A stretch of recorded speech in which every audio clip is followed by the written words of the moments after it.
Good morning, everyone. It is Thursday, March 3rd. Welcome to the Morning Medical Update. Thank you so much for joining us right here on Facebook, YouTube, and now on Twitter. Our discussion today, as we see the images of the devastation left from Russian troops invading Ukraine, they are simply hard to digest. It is heartbreaking. Dr. Stephen Lassen, a child psychologist, is here. He is from the health system. He has advice on how to talk to our kids about war and other tough topics. Many adults are also feeling stressed out, concerned and helpless about what they're seeing, but also worried about rising prices and falling 401ks. Psychologist Dr. Nawalanic will help us navigate those concerns. And many do just simply feel helpless. They want to help in any way they can. Chief Medical Officer at Heart to Heart International, Dr. Agustina Behringer. She is going to join us with ways that they are helping and how you can help out too. In this morning's medical headlines, as the COVID-19 pandemic enters its third year, the death toll continues to rise. New research published in the journal Lancet, Child and Adolescent Health, more than 5 million children worldwide lost a parent or caregiver due to COVID. Making it, of course, even tougher on children is the fact that they could not see their loved ones diagnosed with the virus way before they passed away. So we're going to talk a little bit more about that coming up here in just a few moments. If you suffer from a chronic lower back pain, new research finds it alters what and how you eat. The study conducted at the University of Rochester found those who are always in pain seem to eat more and put on more weight because that's the best way that they can deal with the situation, and they're afraid to maybe do a lot of movements. Other research suggests that the brain's reward system may be an important factor in linking pain and obesity. More than 1.5 million Fitbits are being recalled because they can burn you. That's not good. Over 100 people have reported the batteries of the smartwatch overheating, with some people suffering second and third degree burns. They were sold nationwide from December 2017 to December of last year, and you can return those for a full refund. Parents, we finally have an answer to why our children eat the way they do. Researchers at Penn State say when kids are given a meal, their dislikes are more likely to motivate what they eat than what they like. They add that adults around the children may sway them with opinions about food and those facial expressions. So get your questions sent in to us today on YouTube, Facebook, Medical News Network, and we will get to your questions here in just a little bit. But first, let's get to Dr. Dana Hawkinson. Good morning to you. Hi. Are your kids good eaters? Do you have to, like, when they were little, was it really. like, don't you just love that spinach? No, they're like birds. teenagers now, Yeah. so they probably just eat anything, right? They hardly eat anything. They don't have very broad palates. They if you will. don't. Okay. All right. But I would say it sounds like the adverse events from a Fitbit, those rates sounds like it's much higher than any of those from the vaccines for COVID-19. So I think we still know that the safety and efficacy of those COVID-19 vaccines, and can never miss an opportunity to endorse the vaccinations. So our cases are going down. We were in the 40s. Last couple days, I believe we've been in the 30s for active infections. Right now we have 38 active infections, 5 in the ICU, 2 on the ventilator, still 55 in that recovery period as well. So a total of 93, but the numbers are going in the right direction. Let's hope they can stay that way. And we'll just see how the next 7 to 10 days continue to trend. All right, keep us updated. Doc Hawk, we'll get back with you here in just a few moments. Let's just check and see if we have any reporters on the line, though. And we do not, so let's get moving. Okay, it's been a week since Russia invaded Ukraine. The horrific images and videos are hard to process and even harder for kids to understand. So how do we help them navigate the anxiety surrounding these type of images and these tough topics? Joining us this morning to help out with this is Dr. Stephen Lassen. He's a child psychologist, and Dr. Nawalanic. He helps all the other people out there. How you both doing today? Good, thank you. Good to see you both, and lots of questions. Dr. Lassen, I do want to start with you. If kids ask about these type of images, what is that conversation supposed to look like? I know they can go in all sorts of different directions, but initially, you're watching the news, my kid walks in, sees what's on TV. How do you start that conversation? So when kids ask us questions, it's a good indication that they're ready for information. So we should see that in a really positive light, and parents shouldn't become too anxious themselves about questions that the kids might have. Kids are thinking about this, and when they ask questions, they're ready to hear something. And so it's a good indication that kids are engaged, they're thinking about things.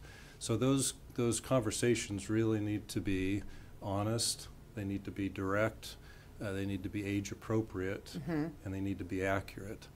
And so kids will benefit from getting really accurate, upfront information about what's happening. I think one of the things that we worry about with parents answering questions sometimes is they want to add too much detail.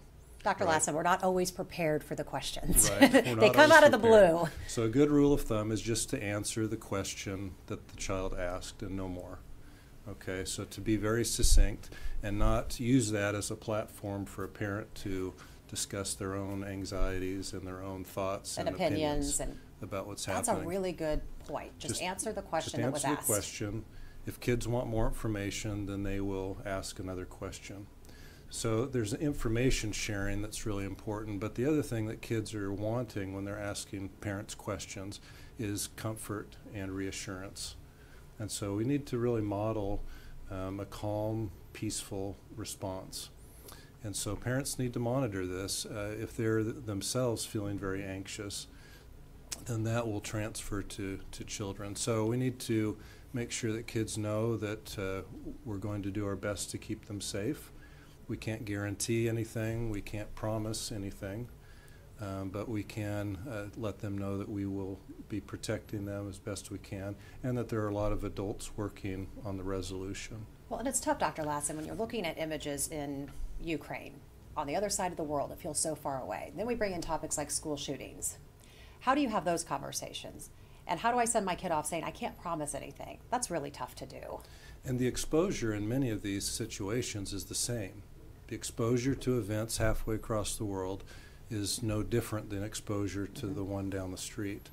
You know, you think about social media and other media types where kids get their information from. And so it is very important that we're making sure that we're accurately portraying what's going on.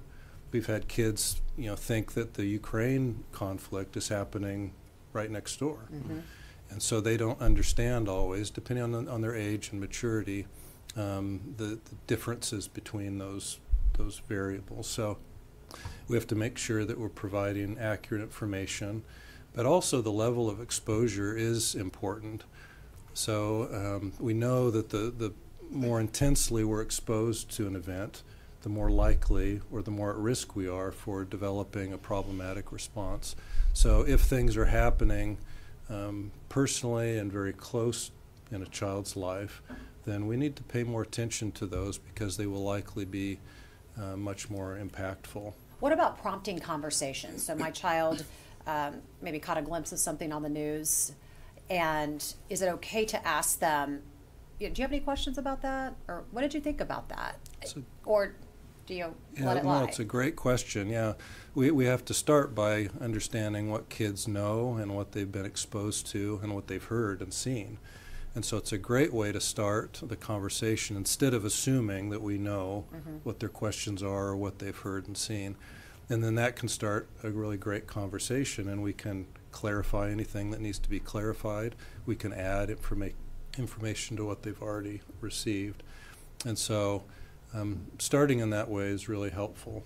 I think we also want to make sure we're not promoting hatred and we're not promoting labeling and things like that we're promoting compassion and action. Kids are going to tend to, respond better to those kinds of conversations. I love all this good advice. I'm taking mental notes in my head. I have a 5 and an 8-year-old, and I want to ask both of you because I think you have teenagers and up, correct? And you have younger children. Correct. Am I correct? Correct. So I want to ask each of you, and Dr. Nawalanic, I'll let you, how do you talk to your kids about things?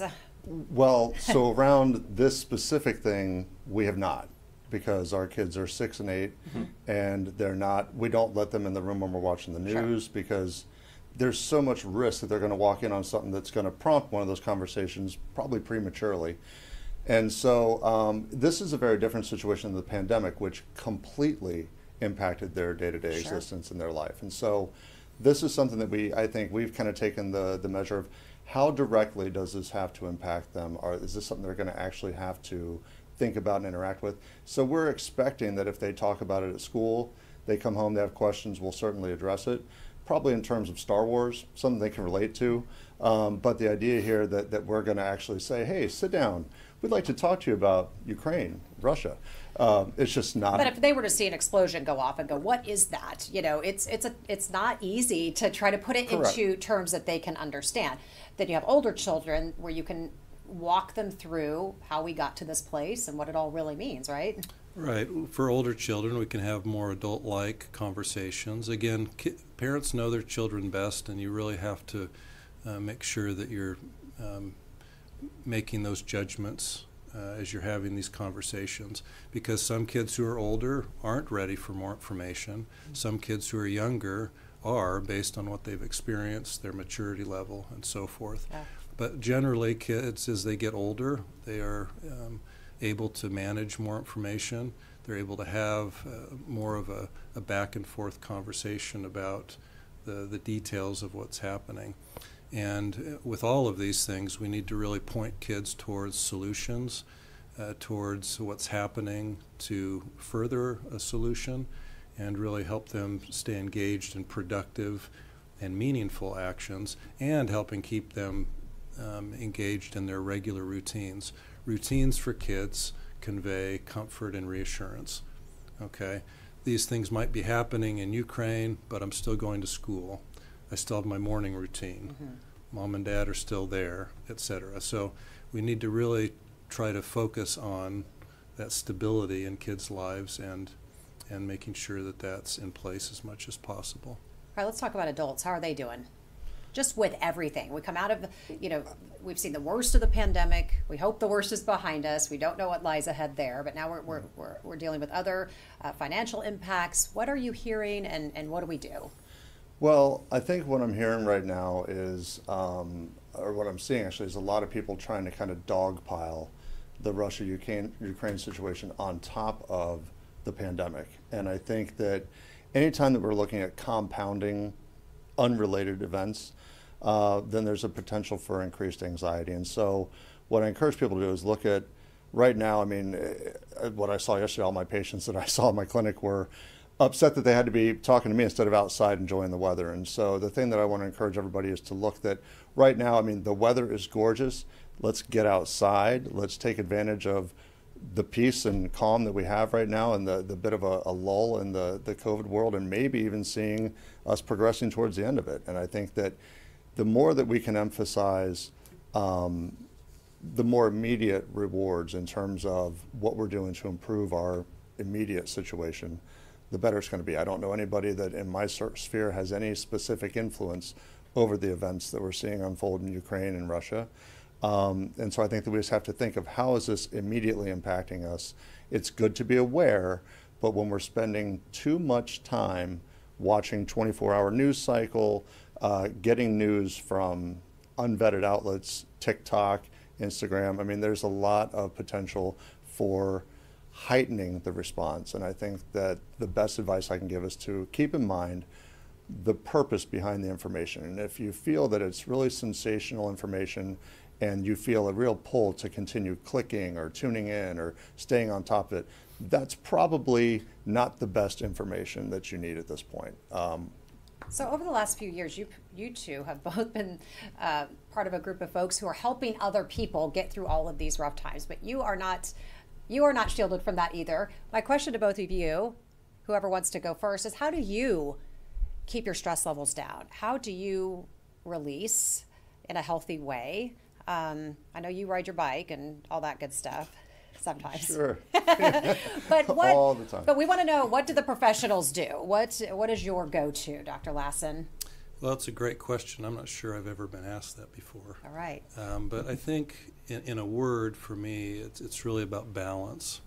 And so trying to balance life and stay engaged in healthy, meaningful, productive activities for me is really important, but also balance in how I view world events and my own day-to-day life.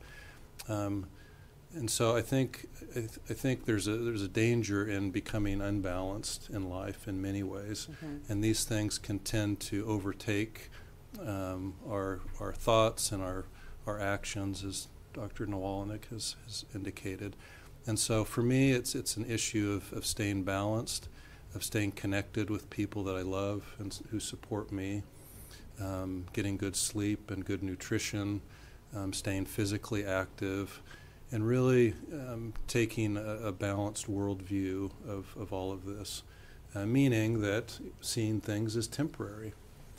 You know, we know from a lot of research on those people who are resilient in the face of these kinds of things that they're optimistic. They don't see things as permanent. They see things as temporary, and they see their own reactions and feelings as temporary.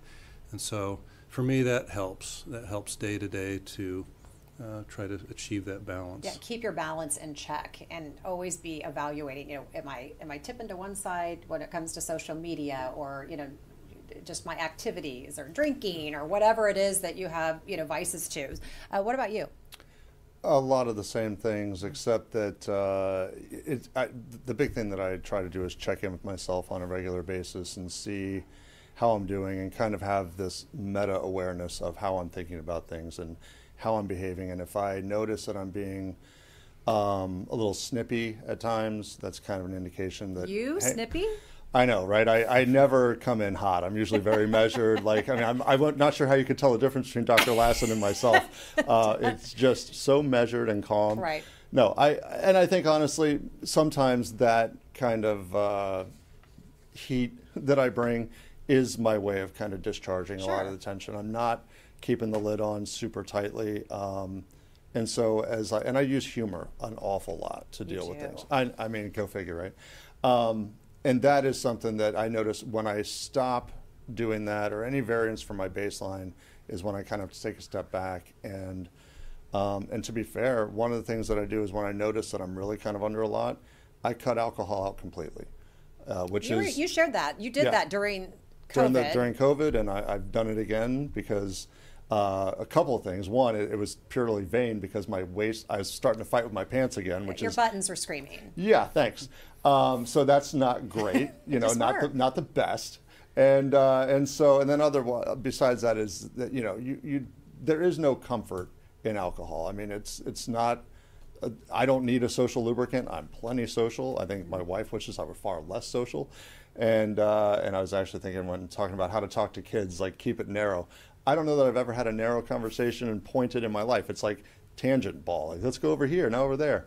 So good feedback. But you know, I just, the alcohol is not a helpful situation. Well, I appreciate you sharing that, because I think when we look at our two psychologists, you guys, like you said, everything's always in check, everything's always in balance, but you're human, you're people, you know, you have those outlets, and you have to kind of evaluate where you are in your life and make changes. And I think it's nice, and we appreciate you sharing that with us, first of all. Well, yeah, and the other thing is, you know, having kids, they're a great thing. They're like a nice litmus test to tell how you're doing, like your level of patience. And I notice that when I'm impatient, that is an indication I need to do some breathing, chill out, and then actually remember what an amazing gift they are, and then spend some time. Like yesterday, after 7 patients in a row in clinic, I get home and the kids are outside, and my older had a little bit of a temper thing with our younger, and I kind of reacted, and I was like, okay, hang on. I was like, go get the football, let's throw a football. And like, spend some mindful time connecting, as opposed to stewing in stuff that's already done. And it doesn't always come naturally. I mean, sometimes you have to specifically go, wait a minute, what's happening? And take a moment, grab the football. It's not just instant, it's not just innate all the time, right? No, and for me, it's a daily battle, right? Wake up every day trying to achieve that balance that I hope to achieve, and it doesn't ever happen perfectly. But every new day is a new day to try to balance that. And I find that really invigorating and exciting, that each day we have to try to make it better than yesterday was. The big reset. Okay, so we've been talking about the unrest and the war in Ukraine, and I think a big thing is people feel helpless and they want to help out. There's really nothing they can do. So I want to bring in our next guest. She's joining us now she's joined us virtually this morning. We appreciate that. They want to help. People want to help out. At Heart to Heart International, Dr. Agustina Behringer, you all have been helping Ukraine for decades. And I want to talk to you first a little bit because we want to show some photos of when you all did your first airlift in Ukraine back in 1994. You've been there dozens and dozens of times over the past few decades. How have things changed? Well, thank you, first of all. Good morning. You are correct. So our ties to Ukraine in the humanitarian aspect go back decades. We started very shortly after our organization was funded. And since then, we've shipped over 60 different shipments of humanitarian aid to Ukraine. At this moment, we are preparing an advanced assessment team to go not directly into Ukraine, but to the bordering countries to assess the holes and the gaps in needs. Absorbing refugees is always a big lift for other countries, and we want to see exactly how we can help. Right now, we are prepared to continue shipping hygiene kits and medications and medical supplies to support those who are currently escaping Ukraine, but also those who are in Ukraine and have not been able to get out yet. Yeah, we have a QR code on the screen right there. That will. We're going to talk more about how people can help. But this, if you have your phone, you can hover over that, and it will show you how you can donate money, which is actually probably the best way people can help.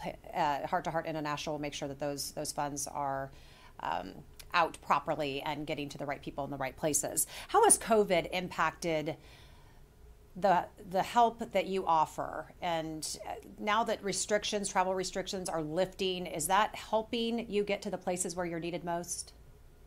Yes, absolutely. There's always, the little extra step of trying to figure out the timing when you're traveling halfway across the world and you have to have a result from a COVID test within 24 hours of arrival. You're like, where am I going to get this test? When it takes, however many hours to even get there. But that is a small obstacle compared to how it was a couple of years ago. The opportunity that COVID brought to Heart International is that we were more focused on disaster response and helping domestically and globally. But when we were not able to travel at the beginning of the pandemic, we found lots of opportunities to help in our local area. And with that, we ended up creating a dedicated Kansas City programs department. And they have taken off running, and it's amazing all the things they're doing. They were very focused on testing initially in the pandemic. Then they switched to vaccinations. Actually, the team is on their way to the Boot Heel of Missouri to do rural community vaccinations as we speak. They'll be there in association with the YMCA doing vaccines tomorrow and Saturday. And as the vaccines needs start to wind down, we are exploring other opportunities to work with our local partners to expand access to healthcare in our metro area, as well as domestically and across the globe. Doctor, how can people help the folks in Ukraine? So as you mentioned, there are a few ways in which you can help right now. We are focusing on our hygiene kits capabilities right now because those are a sort of fast way that we can get support directly to those who need it the most and who have lost everything or left everything behind. A great way, for example, for organizations and companies to get involved at the entire organization level is for them to fund or sponsor hygiene kit builds. Then individuals on a limited opportunity basis can also just sign up to volunteer at our headquarters to do those builds. The link for that opportunity will be up next week on our website, so keep an eye out for that. And then lastly, as you mentioned, Jess, donating is always appreciated. We cannot do the work we do without funds. It's the reality of the world. So the QR code will take you to a page where you can make a monetary donation. Big or small, there's no amount too small. It all adds up and it all goes to the right places. All right. Thank you for that. We'll get back with you here in just a moment. Dr. Lassen, how beneficial is it for kids to be involved in helping? I think their empathy shows through. They don't know where to channel it when they see that someone's hurting. We're using the topic of Ukraine right now, but it's all sorts of things. I know when my kids see somebody homeless on the side of the street, they want to go and get them. They want them to come and stay at our house. They want to help. And I think it's really important for parents to help find that outlet for them. Yeah, that's a great point. You know, kids especially are at a little bit of a disadvantage in society because they aren't allowed to maybe do all of the things that are available to us as adults. But you're right that they want to help. There's that desire to do something and to contribute. And what we know about doing those kinds of things, productive service opportunities and things like that, is it does tend to reduce anxiety. And it channels that anxiety and all of the stress into something very productive and meaningful. And so there are a lot of different ways that children can contribute, and it doesn't have to be to the particular event that you're even discussing with them. But the more we can get them out and to take action, to do something for someone, is an incredibly healing process for each of us, especially children. That raises good adults. Good, loving adults. I'm going to weave in some community questions because we're getting a few, and then we'll keep going with some questions I have. But Joellen has a question. Dr. Nawalanic, what about the elderly who live alone, aren't able to get out much, and they're watching national and local news on a loop all day long? Just advice maybe for caretakers for those folks? Well, I mean, I think first of all, great question, but I think that during the winter it was a lot harder to get them outside. You're not going to just be like, oh, let's bundle you up and wheel you outside. The idea is that there are other things to watch. We have unprecedented levels of entertainment that's readily accessible through any number of streaming outlets and whatever else that you want to use. And in fact, a lot of older programs are available, so they might be able to kind of turn back the clock, watch stuff that they remember when they were younger, and that can kind of trigger some warm memories from their past. So that's something they can do. The idea of just sitting and watching news on loop over and over, it's misery creating. And the reality here is that what I encourage everybody to do is kind of a self check-in. How is what you're watching making you feel? And if it's making you feel really frustrated, if it's making you feel very angry, if it's making you feel very afraid, there's a button. It's usually the red one up at the top corner of the remote that you can push, and you can turn it off.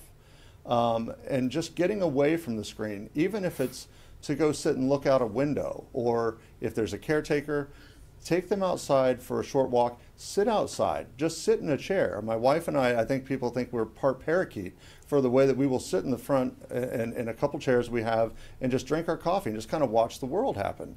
We're ready to be 70. But the reality is that the more time that we can spend outside, getting fresh air, getting some sun, vitamin D, obviously don't get burnt, but these are all things that we can do. And if you look at the benefit of that is A, getting outside, B, you're getting a little exercise if you're able to walk. And these are things that will immediately improve your mood and help you to feel better. And at the end of the day, feel like you did something more than just sitting in front of the old boob tube.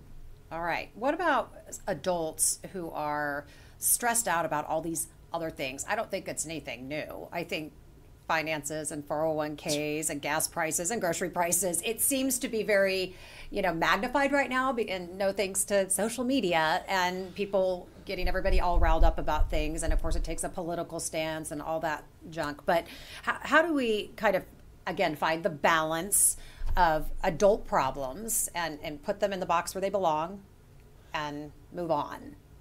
I think that if nothing else, seeing these images, regardless of where you fall on the political spectrum, the socioeconomic spectrum, these are people whose lives are being completely upended in a very real and meaningful way. I think that rather than focus on the stress of increasing prices of things or decreasing stock values, understand that when we look at financial systems around the world, they're cyclical. They have ups, they have downs. So I don't think maybe we should have a financial expert on here, but anyone that I've ever spoken to always says, don't have a panic, don't knee-jerk react, wait. There's nothing that says that you need to pull your money out now because it's going to go down worse. But obviously speak to an expert. But the idea is that we would do well to take the comparative strategy and look and say, how are we really doing? How impacted are we actually? And look at what we have. Turn to the positive. Don't dwell on the negative. And remember that these are not the only things happening in the world. Right. There are many other things going on that are very wonderful and meaningful that deserve our attention as well. Yeah, good point. Just want to remind everyone about the QR code to help donate to Heart International. You can go on there and it'll take you right to their Ukraine page if you're looking for a way to help. And while not everyone is able to donate their time or money, plenty of people from all over the metro are doing their part to send their support to those over in Ukraine. Photographer and loyal viewer Rusty Leffel, he sent us these photos of people protesting the invasion. It's kind of what they could do to maybe feel better, get outside, get some sunshine, and do something good. These were taken down on the Country Club Plaza this past weekend. This is one of thousands of rallies that are being held around the world, all in an effort to honor and support the brave folks who are over in Ukraine. So thanks, Rusty, for sending those in. We appreciate it. And we're going to continue with a few more questions that some of our viewers have. And this next one, Dr. Lassen, you touched on it a bit. It was about when it's okay to talk to your kids. And this woman says that they don't normally watch TV, but they have an 8 and a 2-year-old. 2-year-old's pretty young, but curious, when is it good to bring up a topic, where they could reasonably just be kept in the dark, kind of like Nawalanic, what you just said, what they don't know can't hurt them. But I come from, like, my kids will go over to my mother's house and she watches the news cycle, and she's like, well, the kids need to know about this stuff. And I was like, right, but then you have to take it one step further and continue to explain it. I go, are you also taking the time to sit down and explain what they're seeing and what they're hearing? So is 8 and 2, where do those kiddos fall into the appropriate line? Well, it's difficult to list out ages, but what I will say is that the world is rapidly shrinking, meaning that especially kids are exposed to vast amounts of information immediately through different media resources. And so generally we're seeing kids exposed to these things at younger and younger ages, and the need to respond to that is increasing for parents and other family members. So 8 years of age is not necessarily too young, certainly, to be addressing this. Schools are talking about it. Kids are hearing about it on the playground, and for those with social media, they're certainly seeing it there. And so a great way to start is just to ask, what have you heard about this? Yeah. What have you seen? Some kids are not. Because then you'll know the level of what information they need. Right. Then you'll know where to start, right, what they've heard and seen. Some kids are not going to be interested in it. They may have heard about it, but they may not be interested in it, which is going to set you down a different path than if you have a child who's really asking questions, who's bothered by it, who's having, some deeper thoughts about it. So we have to start where the child is, and in order to do that, we just have to ask those simple questions. What do you know and what have you heard? What questions do you have? Well, and this goes with, like you said, we've talked about all the other issues. Ukraine is the topic today because it's happening in the news, but next week it's going to be something else, whether it's a school shooting, suicide, conversations about sex. I mean, these are all, is it the same process with these big topics that maybe parents are not ready to? There is no way I'm ready to talk about any of that, but it's a fact, reality, right? Yeah. It is basically the same process. Like, can we go back to the wonderful things that are happening in the world? Like, right. You just gave like a list, like bam, bam, bam, bam. Boom, like, boom, boom. Yeah. Like, hey, but those topics are coming, Lassen. You know they are, and I'm going to be totally caught off guard. I'm going to be having my coffee and spit it out across the table because one of my kids asked me about some big topic that I'm just not prepared for. Right. So the fact of the matter is we're never fully prepared as parents for what kids are going to ask. Another way to see this, though, is to really make sure that we're creating an environment with our children, an environment of connection, an environment of communication and comfort and support, and an environment where it's normal to talk about things. It's normal to share feelings and reactions to what's happening in our lives. And I think if we can accomplish that, then when those big topics come, we'll be in such a better place to address the flavor of the day, whatever that might be. And so instead of thinking really reactively about how to address A, B, or C, think more broadly about how can I cultivate this environment of communication and reassurance and honesty. And I think we'll be in a good place to address those things. But these things are important to address. Mm-hmm. Sometimes we get the questions from parents, should I even talk with my kids about these things? They've been through hard things before. Is it going to upset them? Mm-hmm. And really the short answer is that it's very important for us to talk about hard things with kids. Hard things happen. It's part of life. And to avoid those things, I think, sends the wrong message. When we avoid, we send the message that we can't talk about it. It's off limits, it's too hard, we can't deal with it. You touched on it. So if a child has gone through a previous trauma, this goes to just knowing your child, but if they've gone through a previous trauma, we don't want to completely steer away from things, but you have to maybe enter those conversations maybe with a different approach or a different timeline. Sure, and parents as the best experts on their children will have to make some of those decisions. But if you have a child who's experienced a number of other traumatic or really stressful events, you might approach that differently in the context of those other events, in the context of what you know about how your child responds and what has worked for them. But we certainly don't want to avoid. And in fact, one of the foundations of treating individuals who have experienced traumatic things is that we don't avoid. Mm-hmm. That we really approach those situations and we learn how to manage the feelings that come up as we approach difficult and triggering events. So we certainly want to be modeling this really healthy approach of we can do hard things, we can talk about hard things, we can get through this together. It's so much easier said than done. This is why if anything was going on with my kids, this is the guy I'm sending my kids to, because you've got the magic touch. Hey, I want to remind people who are listening to us on our podcast, we've been talking about our QR code that we've been putting up to help out Heart to Heart International. If you want to donate to help the efforts in Ukraine, go to hearttoheart.org. Since you can't see that QR code. So hearttoheart.org, and it'll take you straight to that page where you can do that donating. A couple of quick COVID questions or vaccine questions, Dr. Hawkinson. It wouldn't be a show without those. So Debbie wants to know, how do we know yet if Paxlovid will be given to both vaccinated and unvaccinated? I think eventually it will. Obviously, the highest risk of people going to the hospital, going to the ICU, that continues to remain in that unvaccinated population. But the other thing you have to remember is that moving through all this, we will see people have been infected 2 or 3 times more than likely as we go through this. In addition, vaccination as well as infection.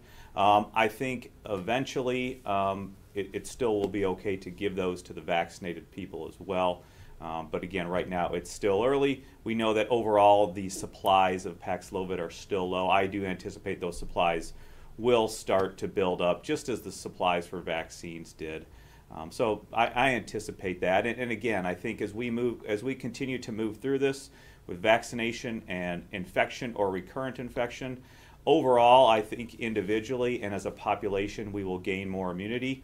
Hopefully, that will then continue to lead us to further decrease more and more the amount of people that do come to the hospital and need to come to the hospital for COVID-19. All right, last 2 quick questions, kind of a combo. Lindsay and Michael, curious, any news on boosters for those 5 to 11, and what's the news on a 4th shot for everyone else? Yeah, so for the boosters, we touched on this a little bit in with Dr. Stites last week. Or yesterday, there was that publication that came out of the CDC that made the news because it showed that there wasn't a lot of protection in those kids, those young kids 5 and above.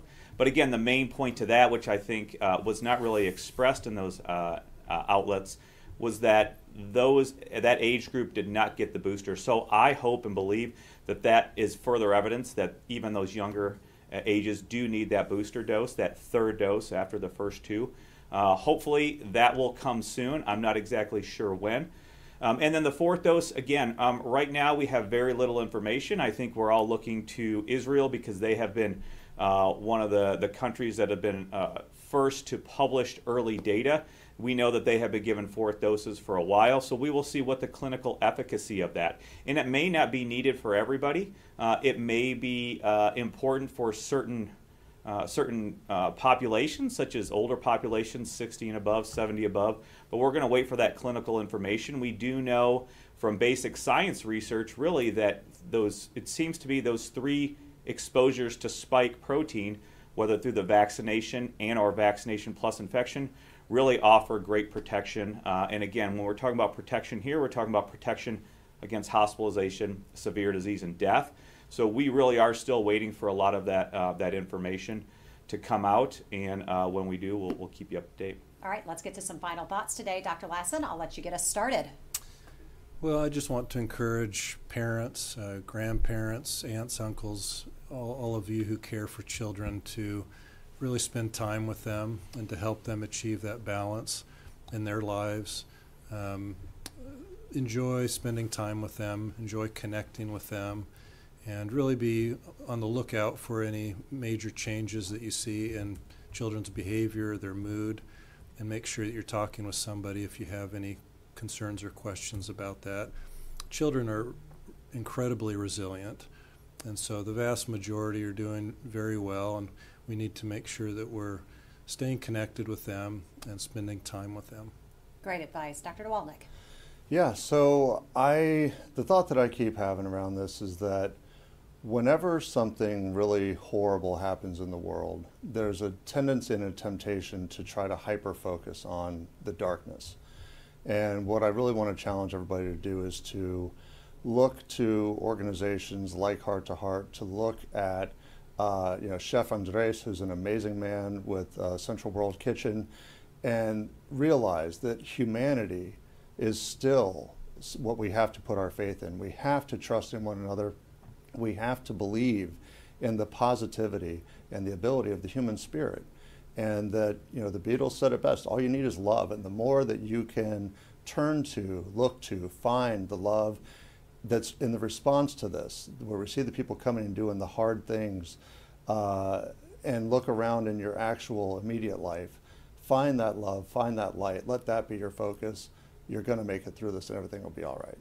Beautifully said. Thank you so much. Dr. Hawkinson, final thoughts today. Yeah, I think it's good that we are talking about other topics. We are moving away. I think everybody, and we know that everybody is mentally and physically and spiritually exhausted from COVID-19, so it's good we're moving on onto different topics that affect us in our daily lives. It's important to remember, though, we know mask mandates are really have gone away. If you do feel unsafe, and be thoughtful about those situations that you're in, you are always welcome to wear a mask. We know they do help protect you.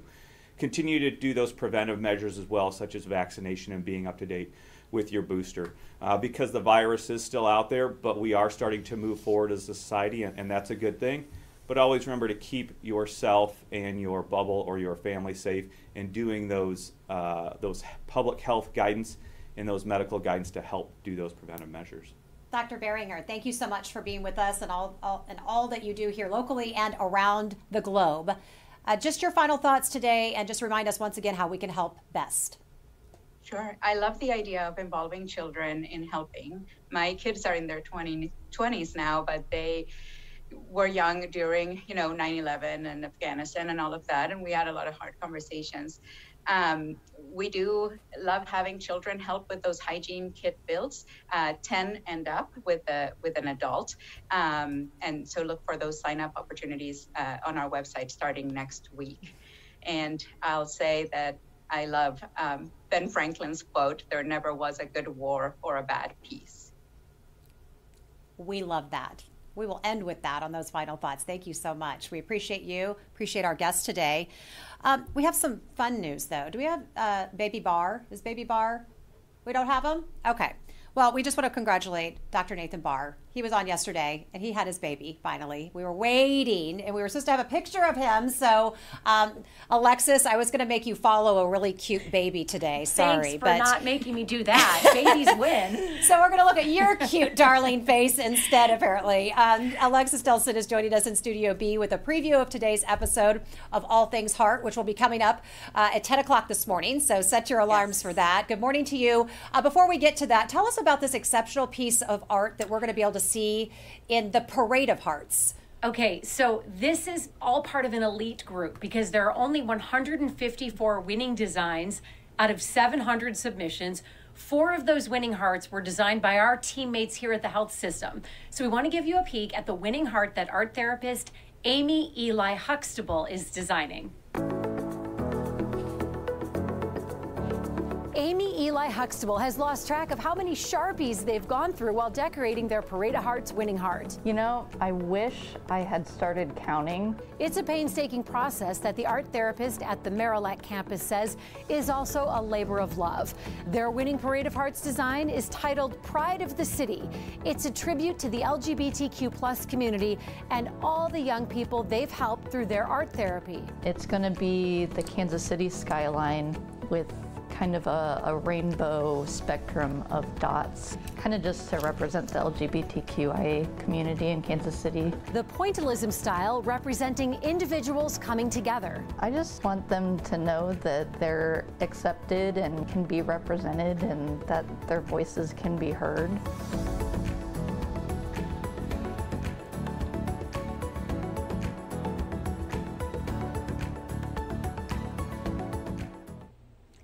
Can you imagine how much your hand would hurt doing all those little dots? And it's so creative and interesting. After 3 months, every single one of those hearts is going to be auctioned off to the highest bidder. Some of the money is going to go to the University of Kansas Health System's cardiovascular and cardiothoracic programs, Jess. Very cool. Okay, we will see you for All Things Heart coming up here in just a bit, okay? Yes. Okay. All right, so we want to thank everyone for being with us today. Coming up tomorrow,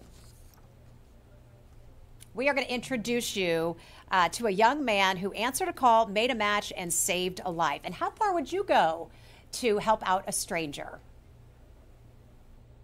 I understand that I'm the one donating here, but I cannot help but thank you for this chance to change my own life.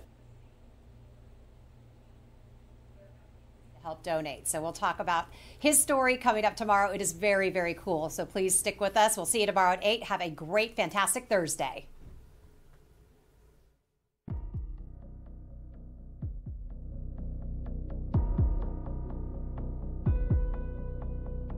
Subscribe to our morning medical update and open mics with Dr. Stein's podcast. Now, everywhere podcasts are available.